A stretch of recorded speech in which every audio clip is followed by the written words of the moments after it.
Hello friends. तो मैं आपका दोस्त आदित्य आप सभी का स्वागत करता हूं राजा कोचिंग क्लासेस के इस न्यू यूट्यूब चैनल पे। तो आज जैसे कि हम जानते हैं कि मैं आपके साथ लेके आया हूं पॉलिटिकल साइंस का न्यू जो सिलेबस है 2023 का। इसका मैं बिल्कुल डिटेल से एक्सप्लेनेशन देने वाला हूं कि कौन सा चैप्टर कितने नंबर का कैरी कर रहा है, कौन कौन से चैप्टर आ रहे हैं, कौन कितना है, सब कुछ डिटेल में एक्सप्लेनेशन करने वाला हूँ। अच्छा ये सॉरी, जैसा कि आप जानते हैं कि हमारे पास दो बुक है, समकालीन विश्व राजनीति और स्वतंत्र भारत में राजनीति। ये दोनों बुक आप सभी को इस साल परचेज करनी होगी। तो समकालीन विश्व राजनीति में देखा जाए तो हमारे पास 7 चैप्टर हैं। दो ध्रुवता का अंत में हम देखते हैं। तो पहले हम इसमें देखते हैं सोवियत संघ का विघटन कैसे होता है, फिर उसके व्यवस्था के बारे में बताते हैं, आर्थिक राजनीतिक व्यवस्था है उसके बारे में कुछ बताते हैं। वो जब मैं बताऊंगा आपको तो और अच्छे से मैं डिटेल एक्सप्लेनेशन करूंगा उस टाइम, तो आपको और मजा आएगा। सत्ता के नए केंद्र फिर आते हैं। सत्ता के नए केंद्र में क्षेत्रीय संगठन देखते हैं। सत्ता के कौन कौन से नए केंद्र है, जैसे यूरोपीय संघ हो गया, सार्क हो गया, दक्षिण एशिया आसियान हो गया। तो जब मैं इस चैप्टर पे भी आऊंगा तो मैं इसका अच्छे से डिटेल एक्सप्लेनेशन करूंगा, तो आपको और अच्छे से समझ में आएगा। तो चलो आगे बढ़ते हैं। दक्षिण एशिया और समकालीन विश्व, इसमें कुछ खास नहीं है, बस देशों के बारे में है। 5 जो मेन देश हैं उन्हीं सब के बारे में बताते हैं। तो जब इसमें भी आऊंगा तो अच्छे डिटेल एक्सप्लेनेशन, मैं जिस चैप्टर का भी नाम बोल रहा हूँ इसका पे मैं डिटेल एक्सप्लेनेशन का एक वीडियो बनाऊंगा जब हम अच्छे से पढ़ेंगे। जब मैं अपना फॉर्म में और आऊंगा ना तो अच्छे से पढ़ाऊंगा।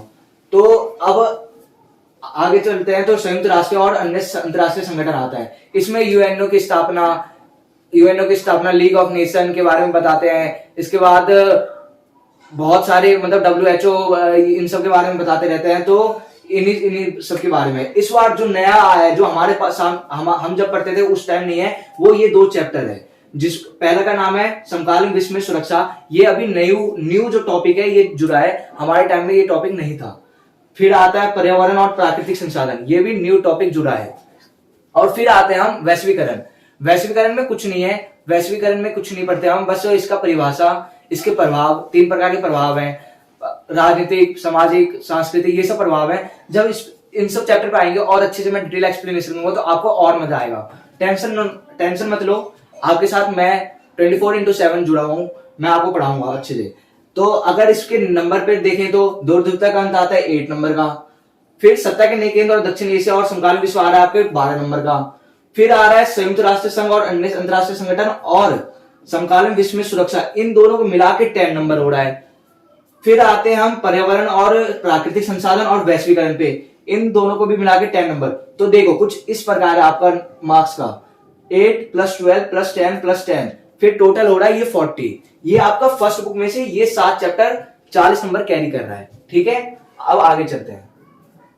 फिर हम आते हैं स्वतंत्र भारत में राजनीति।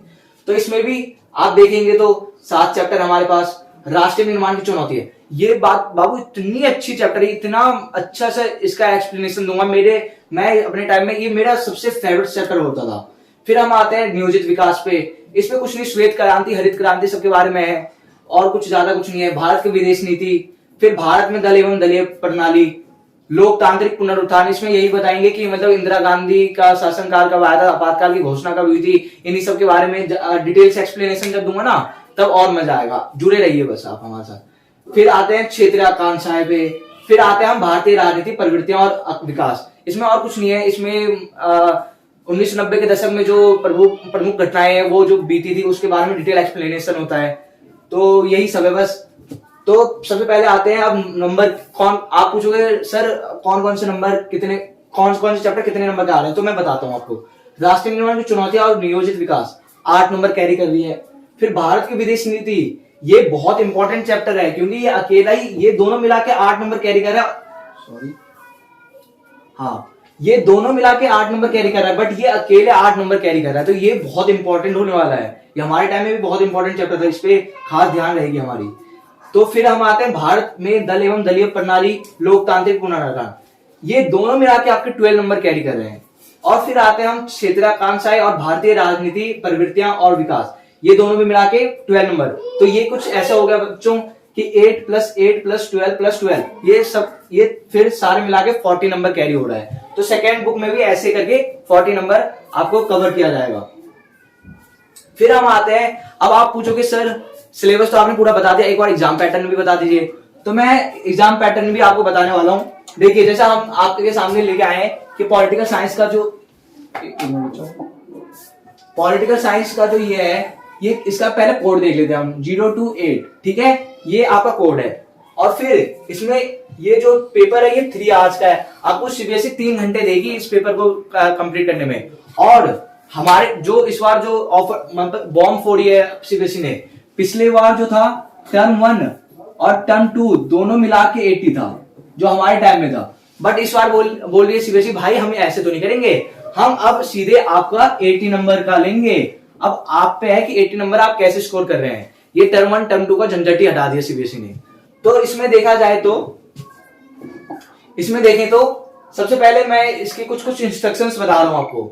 तो इसमें जो क्वेश्चंस जो है जितने भी, ये सारे कंपलसरी है करना। ये जितने भी क्वेश्चन है एक भी छोड़ के मत आना, क्योंकि जितना आप क्वेश्चन करके आओगे उतना आपके लिए है। क्योंकि सीबीएसई का ये है कि आपको कोई भी क्वेश्चन में ना कम से कम आपने अगर अच्छे किया है तो अटेम्प्ट के भी नंबर देती है। तो बच्चों कोई क्वेश्चन छोड़ के मत आना, क्वेश्चन आप सारे करना, ठीक है। फिर हम आते हैं अपने सेक्शन ए पे। तो बच्चों फिर हम आते हैं अपने सेक्शन ए पे। सेक्शन ए में क्या है बच्चों, 16 ऑब्जेक्टिव टाइप क्वेश्चंस है, ठीक है, जो एक क्वेश्चन 1 नंबर की है। तो मतलब 16 ऑब्जेक्टिव टाइप इंपॉर्टेंट है बच्चों। फिर सेक्शन बी पे आते हैं जो 2 पैसेज बेस्ड क्वेश्चन में डिवाइड की गई है, ठीक है। ये जो है 2 पैसेज बेस्ड क्वेश्चन में डिवाइड किया गया है, जो आपका 17 और 18 क्वेश्चन आएगा।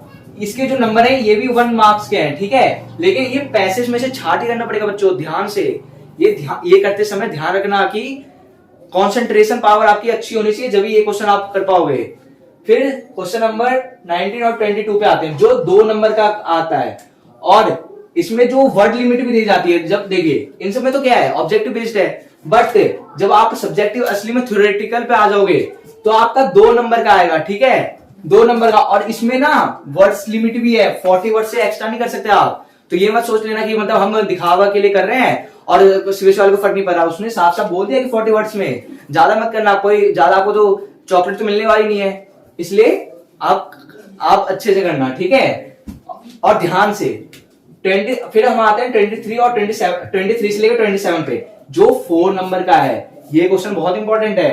तो ये जो है ना, ये जो 4 नंबर का है इसमें भी वर्ड लिमिट है 100 वर्ड्स, ठीक है। ये मत नहीं करना कि दिखावे के लिए 150 वर्ड कर देना, ऐसे मत कर देना, क्योंकि मैंने पहले बोल दिया चॉकलेट नहीं मिल रहा आपको, सीबीएसई वाला चॉकलेट दे नहीं रहा। फिर हम आते हैं 28 और 29 पे। इस पे थोड़ा और ध्यान से बच्चों, ये मैथ और कार्टून बेस्ड क्वेश्चंस है, तो इस पे ना और ध्यान देना। वैसे तो मैं हूं ही आपके साथ, टेंशन की कोई बात नहीं, 24x7 में हूं, ठीक है, लेकिन मैं कराऊंगा ये। तो ये मैप और कार्टून बेस्ड क्वेश्चन सबसे इंपॉर्टेंट है। कितने नंबर कैरी कर रही है, 5 नंबर्स कैरी कर रही है ये, ठीक है। 28 से 29 है, मैप और कार्टून बेस्ड है, और 5 नंबर बहुत इंपॉर्टेंट क्वेश्चन है, ठीक है। तो इस पे हमारा खास पकड़ रहेगा। फिर हम आते हैं लास्ट 30 और 32 पे। ये देखो 6 नंबर का बम्पर क्वेश्चन, बम्पर मार्क्स देने वाली। ये अगर कर लिया तो ये बम्पर मार्क्स देने वाले क्वेश्चन से, ये क्वेश्चन तो छोड़ना ही मत, चाहे कुछ भी लिख के आना उसके रिलेटेड जो मैं पढ़ाऊंगा ना आपको, उस कुछ भी लिख के आ जाना उस क्वेश्चन में, लेकिन लिख के जरूर आना। ये नहीं कि 6 नंबर का है होपलेस होकर आपने छोड़ दिया, ऐसे मत करना। कुछ भी लिखना उस बारे में, लेकिन लिखना जरूर। 6 में 1 भी तो देगी सीबीएसई। फिर 6 नंबर पे आ गए, फिर इसका भी वर्ड लिमिट है 150, ठीक है। तो ये वर्ड लिमिट पे भी ध्यान देना, क्योंकि एक्स्ट्रा लिखने का क्या फायदा, कोई आपका ससुर जी तो लगे नहीं कि आपको दहेज ज्यादा दे देंगे, ठीक है। तो इस कारण कह रहा हूं, तो वर्ड्स लिमिट आप ध्यान में रख के फिर लिखना, ओके बच्चों। तो बस आज का सेशन यही आज का ये सेशन जो है ये यही खत्म करते हैं। अगर आपको मेरे से जुड़ना है तो ये मेरा इंस्टाग्राम लिंक है, मैं यही लिख देता हूं। मैं आपके लिए 24x7 हूं, ये मेरा इंस्टाग्राम लिंक है।